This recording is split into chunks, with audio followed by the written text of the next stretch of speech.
प्रधानमंत्री नरेंद्र मोदी ने आज वीडियो कॉन्फ्रेंसिंग के जरिए Viksit Bharat at 2047 voice of youth कार्यक्रम की शुरुआत की। इस दौरान देश के सभी राजभवनों में वर्कशॉप का आयोजन किया जा रहा है, जिसमें देश भर की यूनिवर्सिटीज के वाइस चांसलर्स और कई ऑर्गेनाइजेशंस भाग ले रहे हैं। प्रधानमंत्री मोदी ने इसे आजादी का अमृत काल बताया और कहा कि भारत के लिए तरक्की की राह पर फर्राटा भरने का यही सही समय है। पूरी युवा पीढ़ी इस समय अपनी ऊर्जा के माध्यम से देश को आगे ले जाने के लिए तैयार है। आजादी मिलते समय जिस तरह युवाओं ने जोश के साथ देश को आगे बढ़ाया था, ठीक उसी तरह अब युवाओं का लक्ष्य और संकल्प एक ही होना चाहिए कि विकसित देश कैसे बनेगा भारत।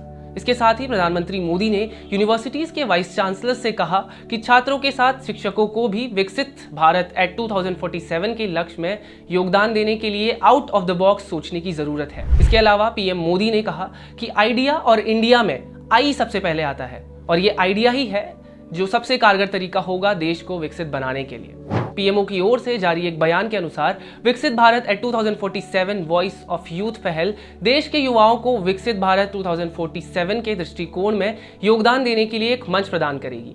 ये वर्कशॉप विकसित भारत 2047 के लिए अपने विचारों और सुझावों को साझा करने के लिए युवाओं की भूमिका बढ़ाने के लिए एक जरूरी कदम होगा। विकसित भारत विजन के तहत लॉन्च किए गए इस पोर्टल पर 5 अलग-अलग सुझाव दिए जा सकते हैं। सबसे बेहतरीन 10 सुझावों और आइडियाओं के लिए पुरस्कारों की भी व्यवस्था की गई है। बता दें, फिलहाल दुनिया के कुछ ही देश हैं जिन्होंने विकसित देश होने की उपलब्धि हासिल की है।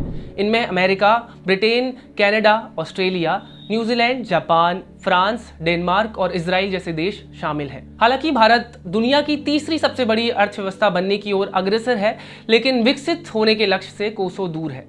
आज के लिए बस इतना ही। देश और दुनिया की तमाम खबरों के लिए बने रहिए क्लिक इंडिया के साथ।